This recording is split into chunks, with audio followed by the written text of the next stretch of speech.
एक 17 साल की लड़की विधायक के घर पहुंची। विधायक जी ने नौकरी दिलवाने के लिए बुलाया था, लेकिन जब घर के अंदर पहुंची तो विधायक ने हाथ पकड़ लिया, विरोध किया तो धमकी दी, चुप रहो नहीं तो पूरे परिवार को मरवा दूंगा। इसके बाद नाबालिग से रेप किया। रेप करने वाला कोई और नहीं, पूर्व बीजेपी विधायक कुलदीप सिंह सेंगर था। इस घटना को करीब 8 साल हो गए हैं और इस दौरान बहुत कुछ हुआ। पूर्व विधायक कुलदीप सिंह सेंगर को उम्र कैद हुई। पीड़िता के पिता, चाची और मौसी की मौत हो गई और अब जेल में बंद कुलदीप सिंह सेंगर की सजा भी कोर्ट ने सस्पेंड कर दी। लेकिन उन्नाव के इस बहुचर्चित रेप केस की पूरी कहानी क्या है, आइए जानते हैं। उन्नाव जिला मुख्यालय से करीब 18 किलोमीटर दूर है माखी गांव। यही कुलदीप सिंह सेंगर और पीड़िता का घर है। दोनों घरों के बीच करीब 100 मीटर की दूरी है। शायद इसीलिए दोनों परिवार कभी एक दूसरे के सुख दुख का हिस्सा भी थे। इतना कि साल 2000 में जब प्रधानी के चुनाव आए तो कुलदीप सिंह सेंगर का सपोर्ट पीड़िता के परिवार ने किया और वोट भी मांगा। लेकिन चुनाव के दौरान ही दोनों परिवारों में अनबन हुई और यहीं से विवाद बढ़ता चला गया। राजनीति में कुलदीप का कद लगातार बढ़ रहा था। 2002 में वो बसपा के टिकट पर विधायक भी बन गया। फिर 2007 में सपा से बांगरमऊ का एमएलए बना और 2012 में भगवंत नगर की सीट से जीत हासिल की। दूसरी तरफ पीड़िता का परिवार आर्थिक रूप से कमजोर होने लगा था और फिर आया 4 जून 2017 का वो दिन जब पीड़िता के साथ रेप हुआ। कई दिन बाद पीड़िता परिजनों को औरैया में मिली।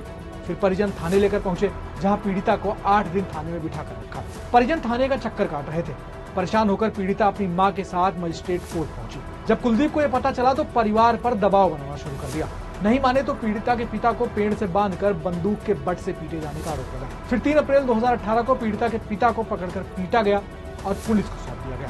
पिता जेल में थे और मदद कहीं से नहीं मिली तो पीड़िता ने लखनऊ पहुंचकर सीएम आवास के सामने सुसाइड का प्रयास किया और यहीं से ये मामला प्रदेश भर में चर्चा में गया। सीएम ने एक्शन लेने की बात कही, लेकिन अगले दिन खबर आई कि पुलिस कस्टडी में पीड़िता के पिता की मौत हो गई और पुलिस ने इसे नेचुरल डेथ बताया।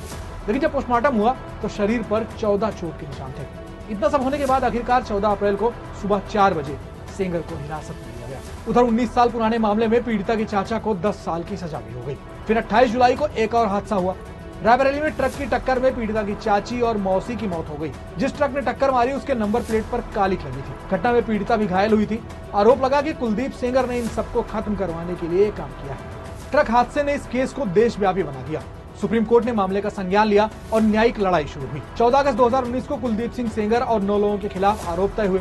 16 दिसंबर को कोर्ट ने कुलदीप सिंह सेंगर को पीड़िता के साथ दुष्कर्म करने का दोषी पाया और आजीवन कारावास की सजा सुनाई।